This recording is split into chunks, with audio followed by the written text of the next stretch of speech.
டேப்பா Vijay TV. ஆனால் உங்களை மாதிரி ஒரு பித்தலாட்ட குரூப்பை நான் பார்த்ததே இல்லைடா. அதாவது மீடியாவுக்கு ஒரு பவர் இருக்குங்க. ஒருத்தனை நல்லவனாகவும் காட்ட முடியும், அதே ஒருத்தனை கெட்டவனாகவும் காட்ட முடியும். இவங்க தேவைக்கேற்ப அதை வந்து காட்டிக்கலாம். எத்திக்ஸ் ஏமா ஃபாலோ பண்ணலையோ அவனுக்கு இதுதான் வேலையாகவே இருக்கும். பணத்துக்காக என்ன வேணால் பண்ணுவாங்க. சரி, ஓகே, அது பெரிய பெரிய ஆட்களுக்கு பண்ணுவாங்க. ஒரு பிக் பாஸ் ஷோவில் என்ன நடக்குது அப்படின்னு பார்த்தீங்கன்னா, இவங்களுக்கு பிடிச்ச ஆட்களை எந்த அளவுக்கு நல்லவங்களாக காட்டணுமோ அந்த அளவுக்கு நல்லவங்களாக காட்டுறாங்க. ஒருத்தரை டார்கெட் பண்ணி ஒருத்தரை கார்னர் பண்ணி அவங்கள எந்த அளவுக்கு வந்து போட்டு கீழே காட்டணுமோ, எந்த அளவுக்கு அவங்கள கெட்டவங்களாக காட்டணுமோ அந்த மாதிரியான விஷயங்களை தொடர்ச்சியாக விஜய் டிவி பண்ணுது. யாரை சொல்கிறேன் அப்படின்னா, நான் ஜாக்லினை தான் சொல்கிறேன். ஏன்னா ஜாக்லினுடைய நிறைகள் எதையுமே காட்டாமல் குறைகளை மட்டுமே வெளிச்சம் போட்டு காட்டிக்கிட்டு இருக்காங்க. அதோடு சேர்த்து ஜாக்லினுக்கும் இன்னொருத்தருக்கும் எதனா ஒரு பிரச்சனை வருதுன்னும் போது நீங்கள் லைவை பார்த்தீங்கன்னு வச்சுக்கோங்களேன், உங்களோட பெர்செப்ஷன் வந்து தலைகீழாக இருக்கும். ஆனால் நீங்கள் 1 எபிசோட் பார்த்தீங்கன்னு வச்சுக்கோங்களேன், அப்படியே அது மறுபடியும் மாறும். இப்போ லைவில் வந்து ஜாக்லின் மேலே தப்பு இல்லை அப்படின்னு நீங்கள் நினச்சிங்கன்னா, நீங்கள் 1 எபிசோட் பார்த்தீங்கன்னு வச்சுக்கோங்களேன், என்ன இந்த பொண்ணு காய்ச்சி பூச்சின்னு கத்திக்கிட்டு இருக்கு, ஐயா இந்த பொண்ணு மேலே தான் தவறு போல இருக்கே அப்படின்ற மாதிரி ஒரு எண்ணத்தை விதைச்சிருவாங்க. சூப்பராக பண்ணிக்கிட்டு இருக்காங்க. என்ன பண்ணுறாங்க அப்படின்னு பார்த்தீங்கன்னா, இன்றைக்கி எல்லாரும் பார்த்துருப்பீங்க, பார்த்தவங்களுக்கு தெரிஞ்சிருக்கும், அருணுக்கும் ஜாக்லினுக்கும் நடுவில் ஒரு மிகப்பெரிய ஒரு வாரே போச்சு. பேச்சில் பயங்கரமாக போட்டு தாக்கி தாக்கி பேசிக்கிட்டு இருந்தாங்க. அதை வந்து நீங்கள் பார்த்துருப்பீங்க. லைவில் நடந்ததுக்கும் 1 எபிசோடில் காட்டினதுக்கும் சம்மந்தமே கிடையாது.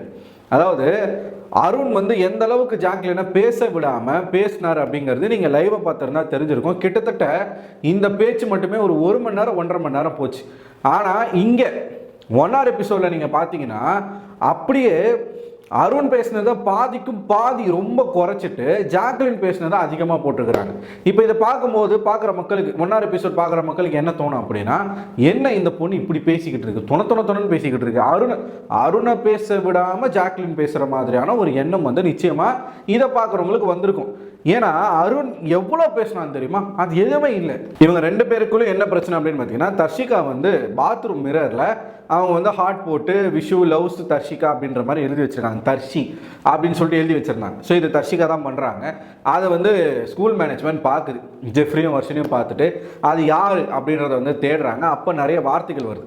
தீபக்கை பார்த்தீங்கன்னா, ஒரு பிரின்சிபல் வந்து தீபக் வந்து யாரோ பண்ண ஒரு விஷயத்த நான் தான் பண்ண, நான் ஒத்துக்கிறேன், ஏன்னா நீங்கள் சும்மா விசாரிச்சுக்கிட்டே இருக்கிறீங்க, யாரும் ஒத்துக்கிற மாதிரி தெரில, நான் ஒத்துக்கிறேன்னு சொல்லும்போது அந்த இடத்துல வர்ஷினி என்ன சொல்லியிருப்பாங்கன்னா, ஸ்டூபிட் மாதிரி பண்ணாதீங்கன்னு சொல்லியிருப்பாங்க. அவங்க வந்து ஒரு பிரின்சிபல் கேரக்டராக இருக்காங்க.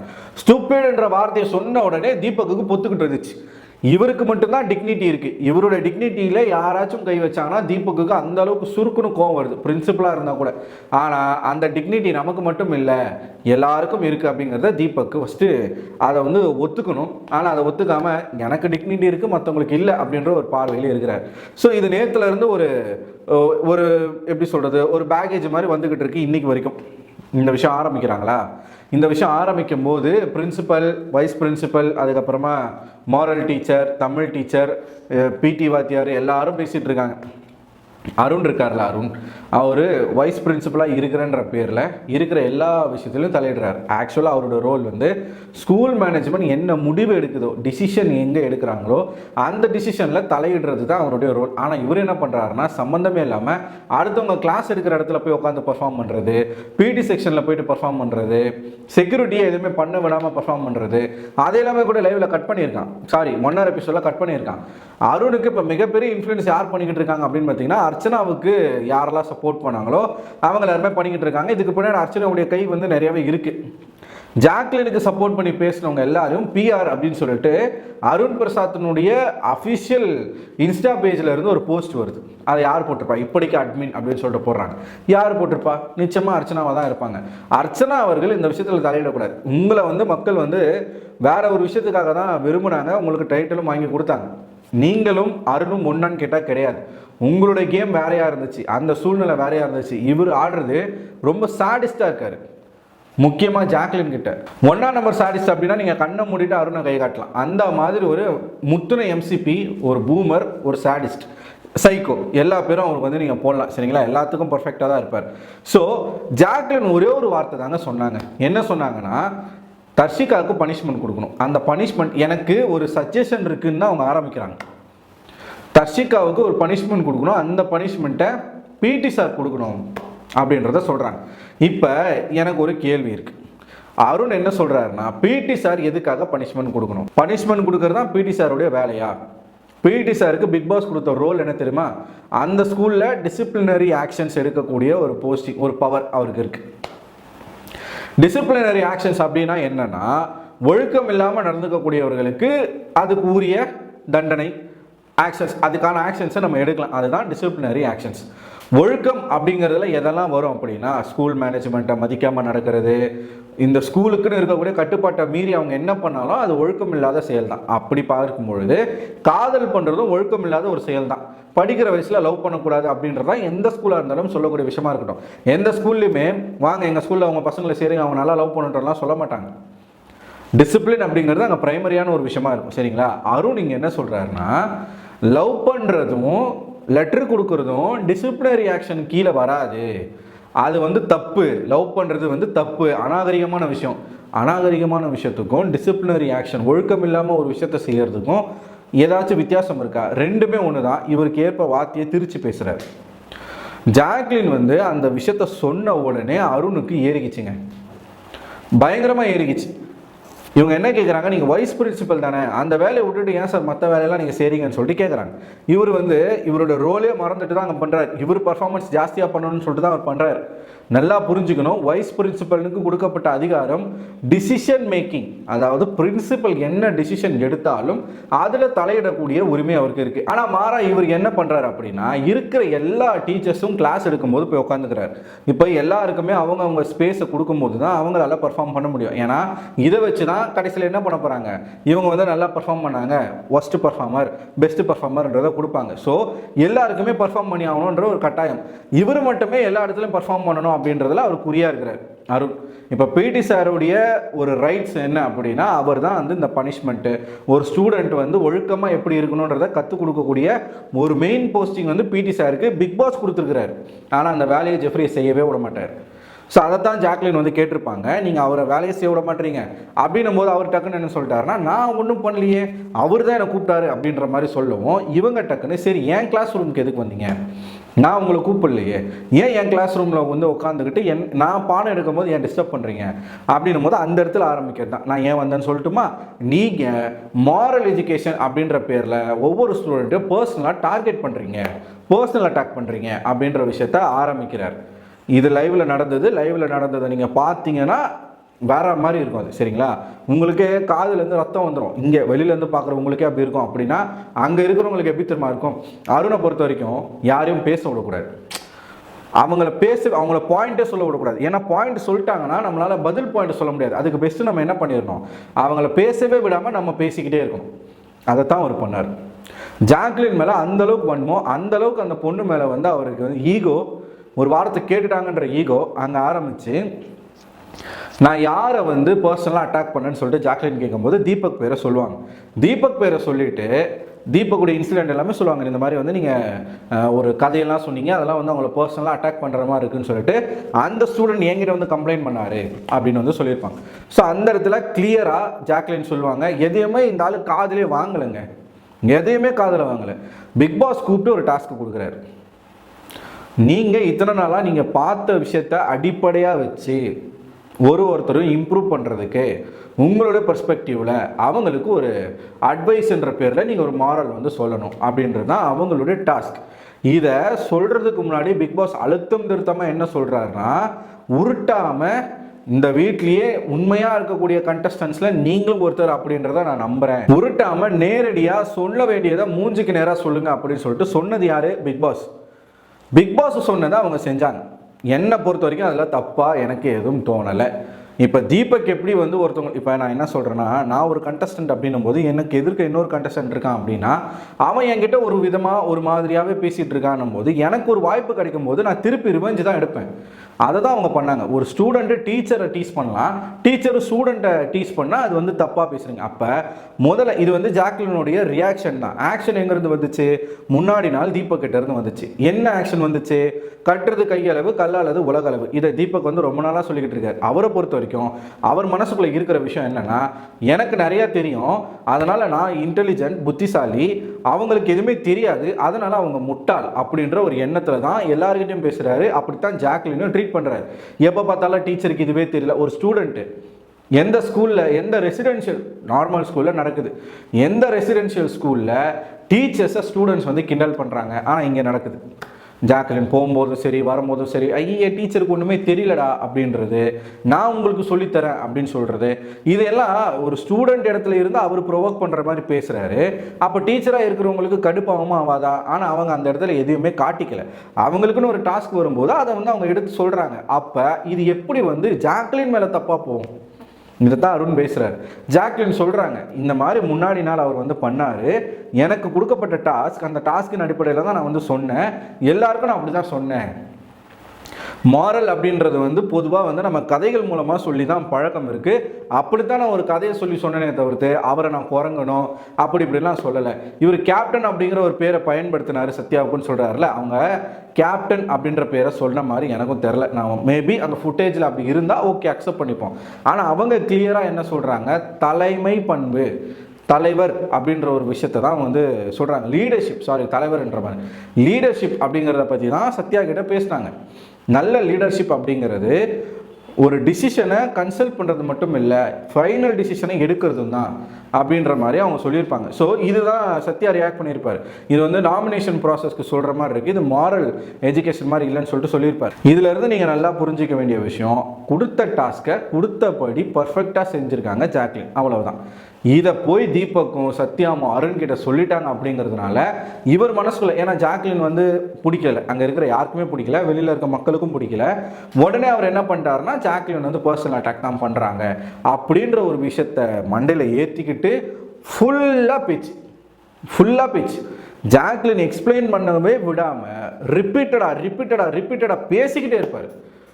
பிரின்சிபல் நீங்கள் இந்த 1 எபிசோடில் நீங்கள் பார்த்தீங்கன்னா உங்களுக்கு கிளியராக தெரியும், பிரின்சிபல் சொல்லுவாங்க, நீங்கள் ஏங்க அவங்கள பேசவே விட மாட்டீங்க, பேச விடுங்க, சொல்ல விடுங்க, நீங்கள் எதுக்கு முன்னாடி முந்திக்கிட்டு பேசுகிறீங்கன்னு சொல்லிட்டு எவ்வளவு சொல்லியும் அருண் கேட்கவே இல்லை. ஏன்னா ஜாக்லினை பேச விட்டால் கரெக்டான பாயிண்ட் எடுத்து வச்சாங்கன்னா நம்மளால் பதில் சொல்ல முடியாது அப்படிங்கிற ஒரே காரணத்துக்காக அவர் என்ன பண்ணிட்டாரு, இவங்களை பேச விட்டால் தானே பிரச்சனை, பேச விடாமல் நான் பேசிக்கிட்டே இருக்கேன் பாருன்னு சொல்லிட்டு சொல்ல, கடைசியில் ஸ்டூடெண்ட்ஸ் வந்து டீச்சர்ஸை கிண்டல் பண்ணுறாங்க எல்லாரையும். இப்போ ராணவ் வந்து கிண்டல் பண்ணுறாரு, ஒரு மாதிரி மரியாதை இல்லாமல் சத்யா பேசுகிறாரு, இப்படி எல்லாரும் பண்ணுறாங்க. இது வரைக்கும் அருண் வைஸ் பிரின்சிபலாக இருந்துக்கிட்டு ஸ்டூடெண்ட்டை போய் டீச்சர்ஸ் கிட்ட மன்னிப்பு கேளுங்கன்னு சொல்லலை. ஆனால் ஜாக்லின் என்ன சொல்கிறாரு, தீபக்கிட்டையும் சத்யா கிட்டையும் அவங்கள வந்து பர்சனல் அட்டாக் பண்ணதுக்கு நீங்கள் மன்னிப்பு கேட்கணும். அவங்க சொல்கிறாங்க, இது எனக்கு கொடுக்கப்பட்ட டாஸ்க்கு, புரியவே இல்லை, ஏற்றுக்கவே இல்லை.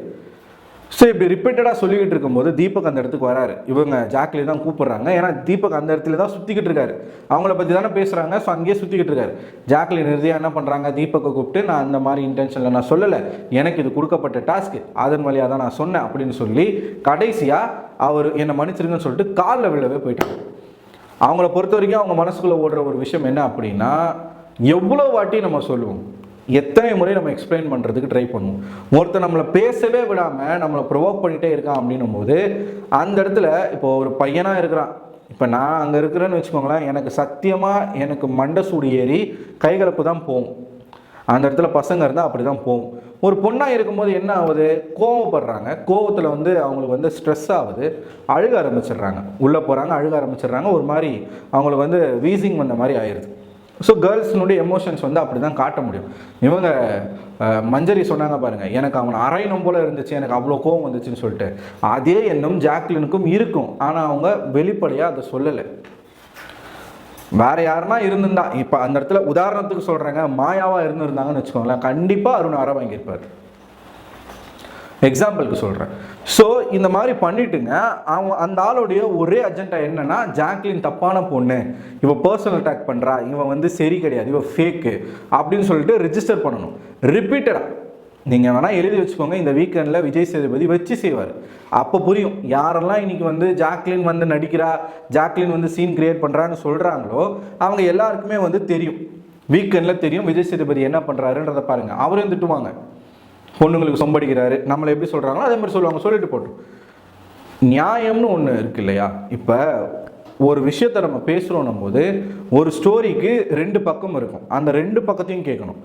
இந்த ஆளுக்கு பர்சனலாக ஒரு வெஞ்சன்ஸை மனசுக்குள்ளே வச்சுக்கிட்டு, ஜாக்லின் மேலே பர்சனலாக ஒரு வன்மத்தை வச்சுக்கிட்டு, தீபக் என்ன சொன்னானோ அதை மட்டும் மண்டையில் ஏற்றிக்கிட்டு, சத்யா என்ன சொன்னானோ அதை மட்டும் மண்டையில் ஏற்றிக்கிட்டு ஒரு டிசிஷனுக்கு வந்து ஜாக்லின் இப்படி தான் அப்படின்னு சொல்லி ஜாக்லினை போய் அங்கே என்ன பண்ணுறாருன்னா வம்பு பண்ணுறாரு, பிரச்சனை பண்ணுறாரு. ஒரு மாதிரி அந்த ஒரு மணி நேரம் கான்வர்சேஷன் நீங்கள் பார்த்தீங்கன்னா ரொம்ப ஹீட்டடாக போச்சு. வெளியில் கேட்குற நமக்கு காது வழியே வந்துடும், அந்த மாதிரி போச்சு. பேச விடாமல், இதுதான் பிரச்சனையே. இதுதான் கடைசியில் இப்போ என்ன ஆயிடுச்சு, ஜாக்லினை வந்து வச்சு செஞ்சிட்டதாக பாய்ஸ் டீமில் எல்லாருக்கிட்டையும் போய் அவர் பெருமையாக பேசிக்கிட்டு இருக்காரு. எல்லாரும் ஜாக்லினை பற்றி புறணி பேசிக்கிட்டு இருக்காங்க.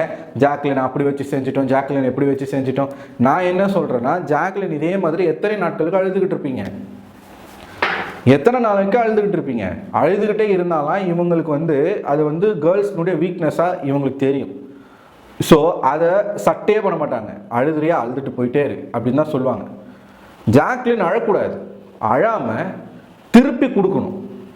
அந்த ஸ்பாட்லேயே வந்து திருப்பி கொடுக்கணும், கவுண்டர் கொடுக்கணும், பயப்படணும். ஜாக்லினை பார்த்தா பயம் வரணும் பாய்ஸ்க்கு. அந்த மாதிரி ஜாக்லின் வந்து திருப்பி கொடுக்கணும். கொஞ்சம் திமிராக இருக்கணுங்க, இந்த இடத்துல மாயா மாதிரி இருக்கணுங்க. ஏன்னா அருண் போன்ற ஆட்களுக்கு சரியான ஒரு நபர் வந்து மாயா போன்ற ஆட்கள் தான் இருக்கணும். நீங்கள் ரொம்ப சாஃப்டாக, நான் யார் மனசையும் நோகடிக்க மாட்டேன், என்னால் யாரையும் வந்து அப்படி பேச முடியாது, மூஞ்சில் அடித்த மாதிரி பேச முடியாதுன்னு நீங்கள் சொன்னீங்கன்னா இந்த கேமுக்கு அது செட் ஆகாது ஜாக்லின். முக்கியமாக உங்களுக்கு. ஏன்னா உங்களை எல்லாரும் கார்னர் பண்ணுறாங்க அப்படின்னும் போது நீங்கள் தான் you have to fight for your self. உங்களுக்காக நீங்கள் தான் அங்கே சண்டை போடணும். நீங்கள் அதை விட்டுட்டு போய் அழுதுட்டு போய் பிரேக் ஆகி உக்காந்தீங்கன்னா நீங்கள் வீக் ஆகிடுவீங்க. எல்லாரும் உங்கள் தலை மேலே ஏறி அடிக்க ஆரம்பிச்சிடுவாங்க. இது இன்றைக்கி அதான் நடந்துச்சு. சத்யாவுக்கு என்ன காண்டு, எவ்வளோ காண்டு, தீபக்கு எவ்வளோ காண்டு. இப்போது எத்தனை டீச்சர்ஸ்லாம் வந்து புகார் வைக்கிறாங்க வைஸ் பிரின்சிபல் கிட்ட, ஸ்டூடெண்ட்ஸ் இந்த மாதிரி பண்ணுறாங்கன்னு சொல்லிட்டு ஒரு ஆக்ஷன் இருக்குல்ல. இப்போ அருணுக்கு ஒரு முக்கியமான பிரச்சனை என்ன அப்படின்னா, பனிஷ்மெண்ட் வந்து பிடி சார் கொடுக்கணும்னு சொல்லிட்டாங்க. பிடி சார் யார் கொடுக்கறதுக்கு அப்படின்ற ஒரு ஈகோ, யார், ஜெஃப்ரி மேலே உள்ள ஈகோ, அந்த போஸ்டிங் மேலே உள்ள ஈகோ. நான் வைஸ் பிரின்சிபல், எனக்கே இல்லாத அதிகாரம் எப்படி பிடி சாருக்கு வரும்? பிடி சாருக்கு தான் வேலையா? பனிஷ்மெண்ட் கொடுக்குறது தான் வேலையா? ஏன் நான் எனக்கு எத்தனையோ பிடி சாரை தெரியுமா, அந்த மாதிரிலாம் யாரும் பண்ணதில்லையே அப்படின்னு இஷ்டத்துக்கு பேச ஆரம்பிச்சார். ஆக மொத்தத்தில் ஜாக்லினை பர்சனலாக டார்கெட் பண்ணி அட்டாக் பண்ணுறது இந்த வீட்டுக்குள்ளே சத்யா, விஜய் விஷால், முத்துக்குமரன், அப்பப்போ ரொம்ப கிடையாது, அப்பப்போ அருண். 1ஆம் நம்பர் ஃப்ராடு, 1ஆம் நம்பர் அக்யூஸ்டு அருண் தான். ரொம்ப பெருமையாக பேசிக்கிறானுங்க. அந்த பொண்ணை அழ வச்சுட்டு அப்படி அழுகுறாங்க, அழ வச்சுட்டு பெருமையாக பேசிக்கிறானுங்க. ஜாக்லினை வந்து அப்படி செஞ்சுட்டோம் இப்படி செஞ்சுட்டோன்னு சொல்லிட்டு. இதை தாண்டி பல அதிர்ச்சிகள் வந்து வெளியில் நடந்துக்கிட்டு இருக்கு. அதை வந்து இன்னொரு வீடியோ நான் சொல்கிறேன். ஓட்டிங் லிஸ்ட் இப்படி போகும்னு நான் நினைக்கவே இல்லை. போகிற போக்க பார்த்தா ராணுவ ஜெயிக்க வச்சுருவாங்கன்னு நினைக்கிறேன். பெரிய வேலை நடக்குது பின்னாடி, பேசுவோம். ஸோ ஓவராலாக இன்றைக்கி வந்து இந்த பிரச்சனை அப்படிங்கிறது என்னுடைய ஸ்டாண்ட் ஜாக்லினுக்கு தான். ஜாக்லினை பேச விடாமல் அவங்கள வந்து பிளாக் பண்ணி மறித்து ஒரு மாதிரி பர்சனலாக அவங்கள டார்கெட் பண்ணி ட்ரிகர் பண்ணி ப்ரொவோக் பண்ணி எல்லாமே வந்து பண்ணது அருண் தான். ஸோ இந்த விஷயத்தில் பொறுத்த வரைக்கும் என்னுடைய சப்போர்ட் ஜாக். ஆனால் விஜய் டிவிக்கு மட்டும் ஒன்று சொல்லிக்கிறேன், இந்த அளவுக்கு கேவலமாக இறங்கி போய் ஒரு விஷயத்தை பண்ணாதீங்க. நீங்கள் ஒருத்தவங்களோட லைஃப்பை ஸ்பாயில் பண்ணுறீங்கன்றது உங்களுக்கு தெரிய மாட்டேது. அவங்களாம் அவங்க லைஃப்பை ஸ்பாயில் பண்ணிக்கிறது வேறு. ஆனால் திட்டமிட்டு ஒருத்தவங்களை வந்து நீங்கள் காலி பண்ணுறதுக்காக ஒரு விஷயம் பண்ணுறீங்கல்ல, இதுக்கு பேர் தான் எச்ச அப்படின்னு சொல்லுவாங்க. ஏன்னா 1 ஹவரில் நீங்கள் எதை எப்படி காட்டுறீங்க அதை பார்க்கும்போது எனக்கே ஜாக்லின் தான் அதிகமாக பேசுகிற மாதிரி இருக்கே அப்படின்னு தோண ஆரம்பிச்சிருச்சு. அந்த மாதிரியான எடிட்டிங் ஜாக்லின் அதிகமாக பேச விட்டு அருணை வந்து கம்மி பண்ணியிருக்கிறாங்க. இது என்னது, இது இது எத்திக்ஸாக இதெல்லாம்? அது சரி, இந்த காலத்தில் எத்திக்ஸோட யார் நடந்துக்கிறா, எந்த மீடியா இருக்குது? அவங்களுக்குலாம் அது என்னென்னு அர்த்தமே தெரியாத போயிடுச்சு. ஸோ இதாங்க நடக்குது.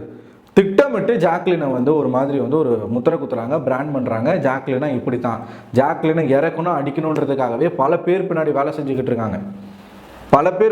இருக்காங்க. ஏன்னா ஜாக்லின் முன்னாடி போயிட்டாங்க அப்படின்னா திரும்பவும் கீழே இறக்குறது கஷ்டம். அதனால் இப்போவே அவங்கள அடித்து கீழே இறக்கி பற்றி விடணும்.